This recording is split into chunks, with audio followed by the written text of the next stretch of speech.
हामीलाई चाहिँ पुलिसले रोकेर मामाले रोक्नु भयो अनि हामी चाहिँ मामा घर जाँदैछौँ है सबैजनालाई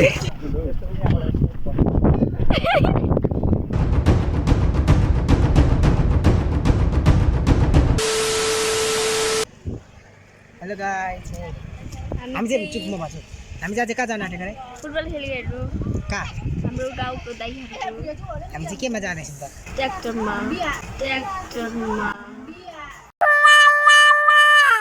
हेर्दै गर्नु होला हामी चाहिँ ट्र्याक्टरमा जाँदैछौँ फुटबल खेलेको हामी चाहिँ किन हिँड्दैछौँ भन्दा पुलिसले ट्र्याक्टर रोकेर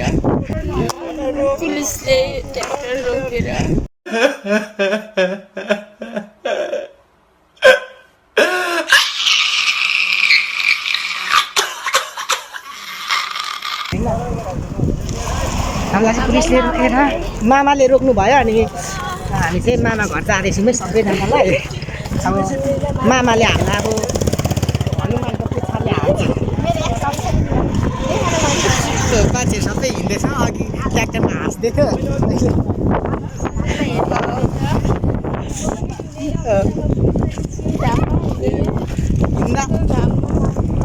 हिँड्दा बिर्सिसक्यो अनुहार चाउरी परिसक्यो हामीले घन्टा भयो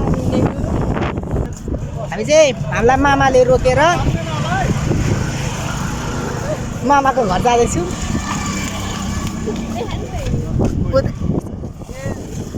हान्न के बुक म हाल्छु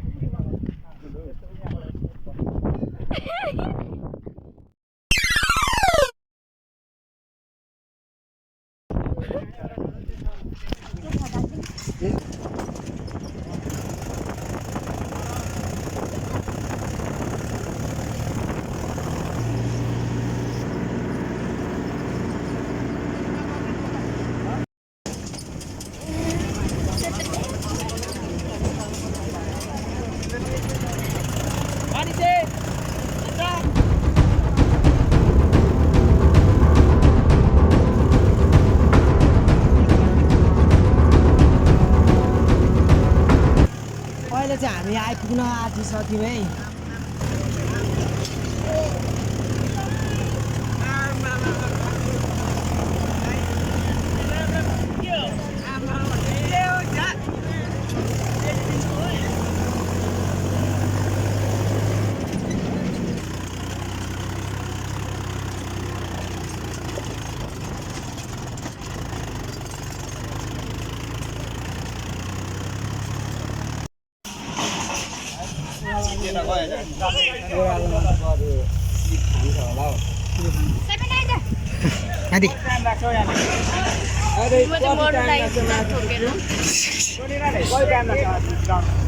हामीले अब आइसकेको छौँ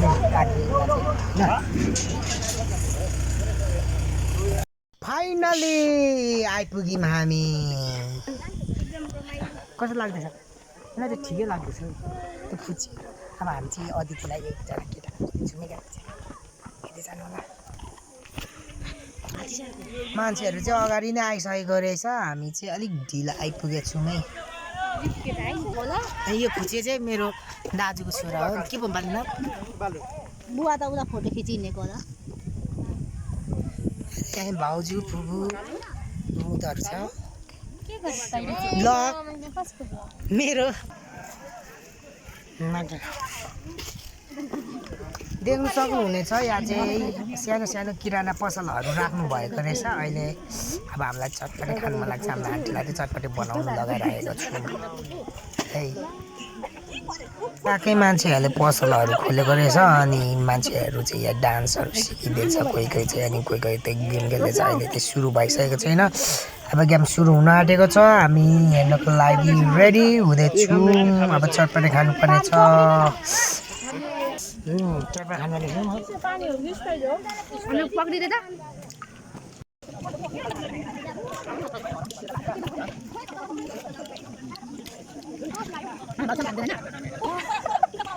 म्याच चाहिँ अब सुरु हुन आँटेको छ अनि खेलाडीहरू चाहिँ सबैजना ग्राउन्डमा आइसकेको छ है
निराने पर्छ सुरुमा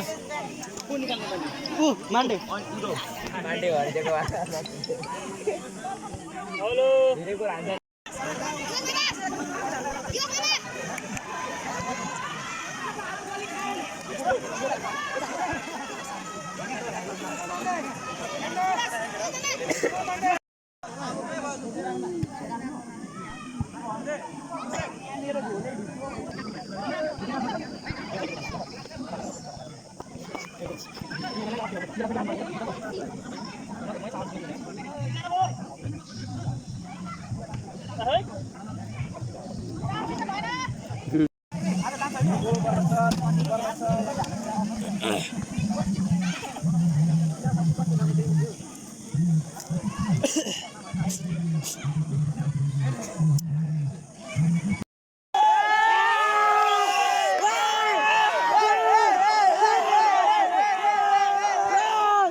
फाइनली गाइज हामीले चाहिँ आज गेम जितिसकेको छौँ। अब हामी ट्रफी बोकेर जाँदैछौँ होइन। ट्रफी यहाँ आउँदैछ त उति बाख्राको होइन आउँदैछ त्यसपछि अनि जाने हो। हाम्रो चाहिँ गेम सकिसक्यौँ होइन। अनि हाम्रो गाउँकोले जित्नु पनि सक्यो। अनि अब हामी चाहिँ घर जान्छौँ भुटिङ लाउँदै क्याप्टन होइन। तपाईँहरूलाई देखाउने नै छु फेरि जाने होला। हाम्रो रेस्टुरेन्ट नगरपालिका साथै भनौँ भने आज हाम्रो वडा अध्यक्षले भौतिक विकासको क्षेत्रमा के गर्नुभएको छ त्यति त म बोल्दिनँ। तर शैक्षिक क्षेत्रमा खेलकुदको क्षेत्रमा युवाको क्षेत्रमा कतिसम्म योगदान गर्नुभएको छ त्यसमा प्रत्यक्ष सहभागी छु हार्दिक आभार व्यक्त गर्छु अध्यक्षज्यूलाई